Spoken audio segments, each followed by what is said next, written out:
ನಿಮಗೆಲ್ಲ ಆತ್ಮೀಯ ಸ್ವಾಗತ. ನಾನು ಗೌರಿ ಶಕ್ಕಿ. ನಮ್ಮೊಂದಿಗಿದ್ದಾರೆ ರೇಖಿ ಗ್ರ್ಯಾಂಡ್ ಮಾಸ್ಟರ್ ಮತ್ತು ಮಾಸ್ಟರ್ ಹಿಪ್ನೋಟಿಸರ್ ಆಗಿರುವಂತಹ ಡಾಕ್ಟರ್ ಭರಣಿ ರಾಜು ಅವರು. ಮೇಡಮ್ ಸ್ವಾಗತ ಮತ್ತು ನಮಸ್ಕಾರ. ನಮಸ್ಕಾರ ಸರ್. ಭಾಳ ಇಂಟ್ರೆಸ್ಟಿಂಗ್ ಆಗಿರೋ ಪ್ರಶ್ನೆ ಈಗ ನಾನು ನೋಡಿದೆ. ಅದೇನೆಂದರೆ, ಈಗ ನಮಗೆ ಹುಲಿಕಲ್ ನಟರಾಜ್ ಭಾಳಷ್ಟು ಜನರಿಗೆ ಗೊತ್ತಿರ್ತಾರೆ. ನಾನು ಅದು ಸುವರ್ಣ ನ್ಯೂಸಲ್ಲಿದ್ದಾಗ ಅವ್ರದ್ದು ಇಂಟರ್ವ್ಯೂ ಕೂಡ ಮಾಡಿದ್ದೆ. ಅವರು ಮೂಢನಂಬಿಕೆಗಳ ವಿರುದ್ಧ ಹೋರಾಟ ಮಾಡಿಕೊಂಡೇ ಬಂದಿದ್ದಾರೆ. ಮೇಡಮ್ ಕೂಡ ಯಾವುದೇ ಮೂಢನಂಬಿಕೆಗಳನ್ನ ಅದನ್ನು ಎತ್ತಿಡಿಯೋದಾಗಲಿ ನಾವಾಗಲಿ ನಮ್ಮ ಕಾರ್ಯಕ್ರಮದಲ್ಲಿ ಮಾಡಲ್ಲ.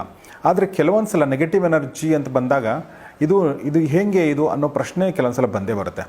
ಯಾಕೆಂದರೆ ನೆಗೆಟಿವ್ ಎನರ್ಜಿ ಕೂಡ ಇಲ್ಲ ಅನ್ನೋ ಮಾತನ್ನೇ, ಆ ಥರದ್ದು ವಾದವನ್ನೇ ಹುಲಿಕಲ್ ನಟರಾಜ್ ಅವ್ರು ಮಾಡ್ತಾರೆ. ಪ್ರಶ್ನೆ ಏನಂದರೆ, ಹುಲಿಕಲ್ ನಟರಾಜ್ ಅವ್ರ ಜೊತೆಗೆ ನೀವು ಒಂದು ಡಿಬೇಟ್ ಮಾಡಿ ಅನ್ನೋ ಮಾತನ್ನು ಒಬ್ರು ಹೇಳಿದ್ದಾರೆ. ತಾವೇನು ಹೇಳೋಕ್ಕೆ ಇಷ್ಟಪಡ್ತೀರಿ ಈ ಬಗ್ಗೆ? ನಾನು ಈ ಚಾನಲ್ ಮುಖಾಂತರ ಏನು ಹೇಳೋಕ್ಕೆ ಇಷ್ಟಪಡ್ತೀನಿ ಅಂದರೆ, ಮೊದಲು ಹುಲಿಕಲ್ ನಟರಾಜ್ ಅವ್ರಿಗೆ ನಮಸ್ಕಾರಗಳು. ಅವ್ರ ಮುಂದೆ ಕೂತ್ಕೊಂಡು ಸಂದರ್ಶನ ಮಾಡೋಷ್ಟು ದೊಡ್ಡ ವ್ಯಕ್ತಿ ಫಸ್ಟ್ ಆಫ್ ಆಲ್ ನಾನಲ್ಲ.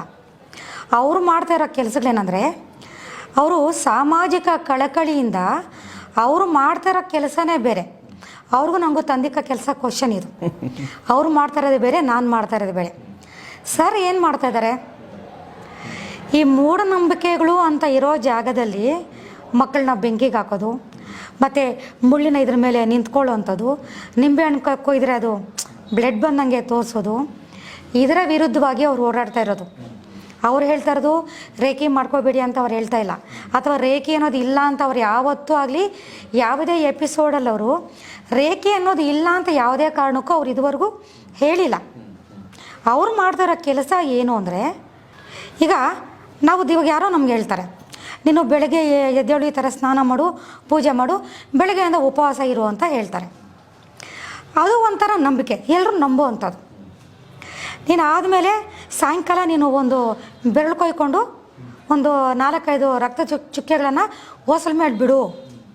ಆ ಬಿಟ್ಟ ಮೇಲೆ ನೀನು ರಾತ್ರಿ ಮಲ್ಕೊಂಡು ನಿದ್ದೆ ಮಾಡು, ನಿನಗೆ ಡ್ರೀಮಲ್ಲಿ ಇಂಥದ್ದು ಗೊತ್ತಾಗುತ್ತೆ ಅನ್ನೋದು ಮೌಢ್ಯ ಅಥವಾ ಅದು ಮೂಢನಂಬಿಕೆ. ಸರ್ ಮಾಡ್ತಾ ಇರೋದು ಅದನ್ನು, ಅವ್ರು ಮಾಡ್ತಾ ಇರೋದು ಅದನ್ನು ಬೇಕಂತ ಯಾರ್ಯಾರಿಗೋ ತಂದಿಕ್ಕಿ ಅವ್ರನ್ನ ಮುಂದಕ್ಕೆ ಎಳೆಯೋದಲ್ಲ. ಅವ್ರು ಮಾಡ್ತಾ ಇರೋ ಕೆಲಸಗಳೇ ಬೇರೆ. ಅವ್ರು ಏನು ಮಾಡ್ತಾಯಿದ್ದಾರೆ, ಸಮಾಜವನ್ನು ಇಂಥ ವೈದ್ಯರ ಹತ್ರ ಹೋಗಿ ನನಗೆ ದೇವ್ರ ಮೈ ಮೇಲೆ ಬಂದಿದೆ, ನಾನು ಮುಳ್ಳ ಮೇಲೆ ನಡಿತೀನಿ, ನಾನು ಬೆಂಕಿಲಿ ನಿಂತ್ಕೊತೀನಿ, ಇಂಥದ್ರಿಂದ ಜನರನ್ನ ಹೊರಗಡೆ ಕರ್ಕೊಂಬರ್ತಾಯಿದ್ದಾರೆ ಅವರು. ನಾನು ಆ ಥರ ಮಾಡ್ತಾಯಿಲ್ಲ. ನನ್ನ ಸೆಂಟರಲ್ಲಿ ಯಾವುದೇ ನಿಂಬೆಹಣ್ಣಿಲ್ಲ, ನನ್ನ ಸೆಂಟರಲ್ಲಿ ಯಾವುದೇ ತಾಯ್ತೆ ಇಲ್ಲ.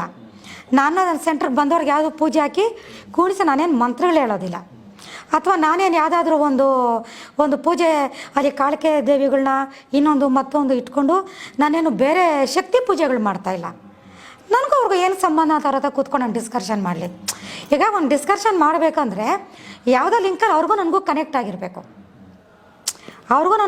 ಆಗಿರಬೇಕು. ಹೇಗೆ ನಾನು ಅದು ಅವ್ರ ಮುಂದೆ ಕೂತ್ಕೊಂಡು ನಾನು ಹೇಗೆ ಡಿಸ್ಕಷನ್ ಮಾಡೋಕ್ಕಾಗುತ್ತೆ? ಕರೆಕ್ಟ್. ಒಂದು ಮಾತು ನೀವು ಹೇಳಿದ್ರಿ, ಅಂದರೆ ಮೂಢನಂಬಿಕೆಗಳು ಬೇರೆ, ನಂಬಿಕೆಗಳು ಬೇರೆ ಅನ್ನೋದು ಒಂದು. ಎರಡನೇದು, ರೇಖೆಯ ಒಂದು ಮೂಲಭೂತ ತತ್ವ ನಾನು ಅರ್ಥ ಮಾಡ್ಕೊಂಡಿರೋ ಪ್ರಕಾರ, ಇದು ನಿಮ್ಮ ಮನಸ್ಸನ್ನು ಬಳಸ್ಕೊಂಡು ಅದರ ಶಕ್ತಿಯ ಮೂಲಕ ನಿಮಗೆ ಗುಣಪಡಿಸುವಂಥ ಶಕ್ತಿಯೇ ಹೊರತು ಇಲ್ಲಿ ಹೊರಗಡೆಯಿಂದ ಏನು ಬರುವಂಥದ್ದು ತುಂಬ ಕಡಿಮೆ. ಹೊರಗಡೆಯಿಂದ ಏನಾದರೂ ಇನ್ಸ್ಟ್ರೂಮೆಂಟ್ಗಳು ಅಥವಾ ಔಷಧಗಳು ಅಥವಾ ಬೇರೆ ಏನೋ ಇಲ್ಲ. ಇಲ್ಲಿ ನಿಮ್ಮೊಳಗಡೆ ಇರುವಂಥ ಶಕ್ತಿಯನ್ನು ನೀವು ಬಳಸ್ಕೊಂಡು ಮಾಡ್ತಾ ಇದ್ದೀರಾ. ಈಗ ಅದಕ್ಕೆ ದೊಡ್ಡ ಶಕ್ತಿ ಬೇರೆ ಯಾವುದಿಲ್ಲ, ನಮ್ಮ ಮನಸ್ಸಿನ ದೊಡ್ಡ ಶಕ್ತಿ ಬೇರೆ ಯಾವುದಿಲ್ಲ ಅಂತ ನನಗನ್ಸುತ್ತೆ. ಈಗ ಅಂದರೆ ಬಹುಶಃ ಅವ್ರಿಗೆ ಯಾಕೆ ಈ ಪ್ರಶ್ನೆ ಕೇಳಿರ್ತಾರೆ ಅಂದರೆ, ಈಗ ಮೌಢ್ಯವನ್ನು ಬಿತ್ತೋರು ಕೂಡ ಮನಸ್ಸನ್ನೇ ಬಳಸ್ಕೊಂಡಿರ್ತಾರೆ. ಅವರು ಕೂಡ ನೀವು ಈ ರೇಖೆ ಅದನ್ನು ಪಾಸಿಟಿವ್ ಆಗಿ ಬಳಸ್ಕೊಂಡ್ರೆ, ಮೌಢ್ಯವನ್ನು ಬಿತ್ತೋರು ಅದನ್ನು ನೆಗೆಟಿವ್ ಆಗಿ ಬಳಸ್ಕೋತಾರೆ, ಅದನ್ನು ಭಯಪಡಿಸ್ತಾರೆ, ಅವ್ರಿಗೆ ಭಯಪಡಿಸ್ತಾರೆ. ಎಸ್. ಸೊ ಅದರಿಂದಾಗಿ ಸಾಮಾನ್ಯ ಜನ ಅದಕ್ಕೆ ತೊಂದರೆಗೊಳಗಾಗ್ತಾರೆ ಮತ್ತು ಸಂಕಷ್ಟಕ್ಕೊಳಗಾಗ್ತಾರೆ. ಸೊ ಹೀಗಾಗಿ ರೇಖೆಯಲ್ಲಿ ಒಂದು ತುಂಬ ಡಿಫ್ರೆನ್ಷಿಯೇಟ್ ಮಾಡಬೇಕಾಗಿರೋ ವಿಚಾರವೇನೆಂದರೆ, ರೇಖೆ ಮನಸ್ಸನ್ನು ಬಳಸ್ಕೊಂಡು ನಿಮ್ಮ ಸಮಸ್ಯೆಗಳಿಗೆ ಪರಿಹಾರಗಳನ್ನ ಸೂಚಿಸುವಂಥ ಕೆಲಸವನ್ನು ಮಾಡುತ್ತೆ. ಸೊ ಎಲ್ಲೂ ನಿಮಗೆ ಮೂಢನಂಬಿಕೆ ಇದ್ರ ಒಳಗಡೆ ಬರಲ್ಲ ಅಂತ ನನ್ನ ಮೇಡಮ್. ಈಗ ನಿಮ್ಮ ಇದರಲ್ಲಿ ನಿಮ್ಮ ಸೆಂಟ್ರಲ್ಲಿ ಈ ಥರ ಮೂಢನಂಬಿಕೆಗಳನ್ನ ತಲೆಯಲ್ಲಿ ತುಂಬಿಕೊಂಡವ್ರು ಬಂದ್ಬಿಟ್ರೆ ಅವ್ರಿಗೆ ಅದೇ ಥರದ ಪರಿಹಾರ ಬೇಕಾಗುತ್ತೆ. ನಿಂಬೆಹಣ್ಣು ಇದೆಲ್ಲ ಇಲ್ಲಾಂದ್ರೆ ಅವ್ರಿಗೆ ಪರಿಹಾರನೇ ಇದು ಪರಿಹಾರ ಏನು ಡಾಕ್ಟರ್ ಏನು ಮಾಡಲೇ ಇಲ್ಲ ಅಂತ ಅನ್ನೋ ಥರ ಜನನೂ ಇರ್ತಾರೆ ಅಲ್ವಾ? ಅಂಥ ಅನುಭವಗಳಾಗಿದೆ ನಿಮಗೆ? ಇಲ್ಲ ಸರ್. ಯಾಕೆ ಅಂದರೆ ಇಲ್ಲಿ ಎಲ್ಲರ ಥರ ಏನೋ ಇಷ್ಟ ಬಂದಾಗ ನಾವು ಸೆಂಟ್ರ್ ಓಪನ್ ಮಾಡಿದ್ವಿ, ಇಷ್ಟ ಬಂದಷ್ಟು ಜನ ಬರ್ತಾ ಇಲ್ಲ, ಆ ಥರ ನನ್ನ ಹತ್ರ ಇರೋದಿಲ್ಲ. ಇಲ್ಲಿ ಮೊದಲು ಈಗ ಇನ್ನೊಂದು ಕಾಮೆಂಟ್ ಮಾಡ್ತಾ ಇದ್ದಾರೆ, ನಿಮಗೆ ಫಸ್ಟು ನಾವು ಕನ್ಸಲ್ಟೇಷನ್ ಮಾಡಲೇಬೇಕಾ, ನಾವು ಡೈರೆಕ್ಟಾಗಿ ನಮ್ಮನ್ನು ಯಾಕೆ ಕರ್ಕೊತಾ ಇಲ್ಲ ಅಂತ ತುಂಬ ಜನ ಕ್ವಶನ್ ಮಾಡ್ತಾಯಿದ್ದಾರೆ. ಅದಕ್ಕೆ ಈ ಮುಖಾಂತರ ಒಂದು ಆನ್ಸರ್ ಹೇಳಕ್ಕೆ ನಾನು ಇಷ್ಟಪಡ್ತೀನಿ. ಇಲ್ಲಿ ದಿನಕ್ಕೆ ಒಂದು 50 ಫೋನ್ಗಳು ಬರುತ್ತೆ ಅಂತ ಇಟ್ಕೊಳ್ಳಿ. ನಾವು 50 ಫೋನ್ಗಳನ್ನು ನಾವು ಮಾತಾಡಿಕೊಂಡು ಅವ್ರು ಹೇಳಿ ಸ್ಟೋರಿ ಎಲ್ಲ ನಾವು ಕೇಳಿಸ್ಕೊತಾ ಇದ್ರೆ ನಾವು ಪೇಷಂಟ್ಗಳು ನೋಡೋದು ಯಾವಾಗ, ಕರೆಕ್ಟ್, ನಾವು ಟ್ರೀಟ್ಮೆಂಟ್ ಕೊಡೋದು ಯಾವಾಗ? ಈ ಫೋನ್ ಮಾಡಿದಾಗ ಏನು ಮಾಡ್ತಾರೆ, ನಮ್ಮ ಅಸಿಸ್ಟೆಂಟ್ಸ್ ಏನು ಮಾಡ್ತಾರೆ, ಅದನ್ನು ಫೋನ್ ಪಿಕ್ ಮಾಡ್ತಾರೆ. ಅವ್ರಿಗೆ ಏನು ಪ್ರೊಸೀಜರ್ ಇರುತ್ತೆ, ಈ ಥರ ಕನ್ಸಲ್ಟೇಷನ್ ಮಾಡ್ಕೋಬೇಕು, ಈ ಥರ ಹೇಳ್ತಾರೆ. ಕನ್ಸಲ್ಟೇಷನ್ ಮಾಡ್ಕೋಬೇಕು ಅಂತಿದ್ದಾಗ ನಿಮಗೆ ನಿಜವಾದ ತೊಂದರೆ ನೀವು ಕನ್ಸಲ್ಟೇಷನ್ ಮಾಡ್ಕೊತೀರಾ. ನಿಮ್ಗೆ ಅದ್ರ ಬಗ್ಗೆ ಇಂಟ್ರೆಸ್ಟ್ ಇಲ್ಲ ಅಂದರೆ ಬಿಟ್ಬಿಡ್ತೀರಾ. ಅಲ್ಲೇ ಅರ್ಧ ಜಲಡಿ ಹಿಡ್ದಂಗೆ ಆಯಿತು. ಅಂದರೆ ಅದರಲ್ಲೇ ಇಂಟ್ರೆಸ್ಟ್ ಇರೋರು ಕನ್ಸಲ್ಟೇಷನ್ವರೆಗೂ ಬರ್ತಾರೆ. ಕನ್ಸಲ್ಟೇಷನ್ ಆದಮೇಲೆ ಕನ್ಸಲ್ಟೇಷನಲ್ಲಿ ಪ್ರತಿಯೊಬ್ಬನು ನಾನು ಕಾಲ್ ರೆಕಾರ್ಡಿಂಗ್ ಮಾಡ್ಕೊಳ್ಳೋಕೆ ಹೇಳ್ತೀನಿ. ಯಾಕೆ ಹೇಳ್ತೀನಿ ಅಂತಂದರೆ, ನಾಳೆ ಏನಾದರೂ ನನ್ನ ವಿರುದ್ಧವಾಗಿ ಭರಣಿ ಮೇಡಮ್ ಫೋನಲ್ಲಿ ಹೇಳೋದೇ ಒಂದು, ಹತ್ರ ಬಂದಾಗ ಯಾರೋ ಒಬ್ರು ಕಾಮೆಂಟ್ ಮಾಡಿದರು, ಫೋನಲ್ಲಿ ಹೇಳೋದೇ ಒಂದು, ಹತ್ರ ಬಂದಾಗ ಮಾಡೋದೇ ಒಂದು ಅನ್ನೋಂಗಿದ್ರೆ ಆ ರೆಕಾರ್ಡನ್ನೇ ನಿಮ್ಮಂಥವ್ರಿಗೆ ತೋರಿಸ್ಬೋದು ಅವರು. ಯಾಕೆ ಅಂದರೆ ಪ್ರತಿಯೊಂದು ರೆಕಾರ್ಡ್ ಇರುತ್ತೆ ನನ್ನ ಹತ್ರ. ನಾನು ಏನೇನು ಮಾತಾಡಿರ್ತೀನಿ, ಅವ್ರಿಗೆ ಏನೇನು ಹೇಳಿರ್ತೀನಿ, ಇಲ್ಲಿ ಬಂದಾಗ ಏನು ಹೇಳ್ತೀನಿ, ದುಡ್ಡು ಕೈಗೆ ತಗೊಳ್ಳೋಕೆ ಮುಂಚೆ ಪ್ರತಿಯೊಂದನ್ನು ಅವ್ರ ಕೈಯಲ್ಲಿ ಬರೆಸ್ಕೊಂಡು ಸೈನ್ ಮಾಡಿಕೊಂಡು ನನ್ನ ಆಫೀಸ್ದು ಸೀಲು ಸಿಗ್ನೇಚರ್ ಹಾಕಿ ಓಕೆ ಆದಮೇಲೆ ನಾನು ಅಮೌಂಟ್ ಕೈಗೆ ತೊಗೊಳ್ಳೋದು. ಅಲ್ಲಿವರೆಗೂ ದುಡ್ಡು ನಾನು ತೊಗೊಳ್ಳೋದಿಲ್ಲ. ಈ ರೀತಿಯೆಲ್ಲ ನಾವು ಎಚ್ಚರ ವಹಿಸ್ತಾ ಇದ್ದೀವಿ ನಾವು. ಆದ್ದರಿಂದ ನನ್ನ ಹತ್ರ ಬರೋರು ಇದಕ್ಕಂತಲೇ ಫಿಕ್ಸ್ ಆಗಿ ಬರ್ತಾರೆ. ಇಲ್ಲಿ ನಿಂಬೆಹಣ್ಣು, ಇಲ್ಲಿ ಇನ್ನೊಂದು ಮತ್ತೊಂದು, ಅದಕ್ಕೆಲ್ಲದಕ್ಕಿಂತ 100ಕ್ಕೆ 100 ಪಟ್ಟು ಪವರ್ ಇರೋದು ರೇಖಿ ಮತ್ತು ಹಿಪ್ನೋಟೈಸಲ್ಲಿ ನಿಮ್ಮ ಆತ್ಮಶಕ್ತಿ. ಅದನ್ನು ಬಳಸ್ಕೋಬೇಕು ನಾವು. ಆಮೇಲೆ ರೇಖಿಯನ್ನು ಕಲ್ತಂತಹ ವ್ಯಕ್ತಿ ಕೈ ಕಾಲು ಕಣ್ಣು ಎಲ್ಲ ಕಟ್ಟಾಕಿ ಎತ್ಕೊಂಡಾಗ ಆಳಬಾವಿಲಿ ಬಿಸಾಕಿದ್ರು ಸಹ ಮೈಂಡಿಂದನೇ ರೇಖಿ ಮಾಡೋಷ್ಟು ಕೆಪಾಸಿಟಿ ಆ ವ್ಯಕ್ತಿಗಿರುತ್ತೆ. ನಂದು ಡಿಸೈನಿಂಗ್ ಹಂಗಿರುತ್ತೆ. ಅಂದರೆ ಒಂದು ವ್ಯಕ್ತಿ ಬಂದರು ಅಂದರೆ ಅವ್ರು ಯಾವ ಕೋರ್ಸ್ ಆದರೂ ಮಾಡ್ಕೊಳ್ಳಿ, ಒಂದು ವ್ಯಕ್ತಿ ಬಂದರು ಅಂದರೆ ಅವರಿಗೆ ಅಷ್ಟು ನೀಟಾಗಿ ಮಾಡ್ಕೊಳ್ಳೋ ಥರ ನಾನು ಡಿಸೈನ್ ಮಾಡಿಕೊಟ್ಟಿರ್ತೀನಿ.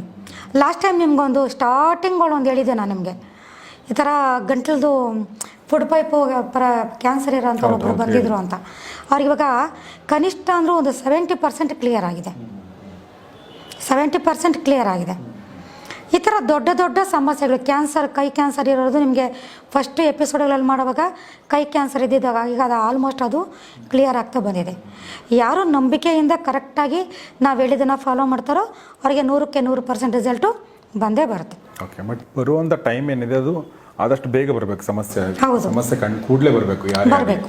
ಅದು ಎಲ್ಲೇ ಹೋದರೂ ಕೂಡ ಅದು ಇನಿಷಿಯಲ್ ಸ್ಟೇಜಲ್ಲಿದ್ದರೆ ಈಸಿ ಆಗುತ್ತೆ, ಇಲ್ಲ ಅಂದರೆ ಅದು ಉಲ್ಬಣಗೊಂಡ್ರೆ ಕಷ್ಟ ಆಗುತ್ತೆ. ಸೊ ಇದು ಮೂಢನಂಬಿಕೆ ವರ್ಸಸ್ ರೇಖಿ. ವರ್ಸಸ್ ಅಂತ ಇಲ್ಲವೇ ಇಲ್ಲ. ಯಾಕಂದರೆ ರೇಖಿ ಅನ್ನೋದು ಮೂಢನಂಬಿಕೆನ ಯಾವಾಗಲೂ ಅದನ್ನು ಪ್ರಮೋಟ್ ಮಾಡಲ್ಲ ಮತ್ತು ಮೂಢನಂಬಿಕೆಯ ಹಾದಿಯಲ್ಲಿ ಅದು ಹೋಗಲ್ಲ. ನಾವು ಕೂಡ ಮೂಢನಂಬಿಕೆಯಿಂದ ತುಂಬ ದೂರ ಇರ್ತೀವಿ ಮತ್ತು ಅದನ್ನು ಪ್ರಮೋಟ್ ಮಾಡೋರನ್ನ ನಾವು ಕೂಡ ಸೇರಿಸಲ್ಲ. ಯಾಕೆಂದರೆ ಜನರಿಗೆ ಅನುಕೂಲ ಆಗಬೇಕು, ಜನರಿಗೆ ಸರಳ ರೀತಿಯಲ್ಲಿ ಪರಿಹಾರ ಸಿಗಬೇಕು ಅನ್ನೋದು ಎಲ್ಲಕ್ಕಿಂತ ಮುಖ್ಯ.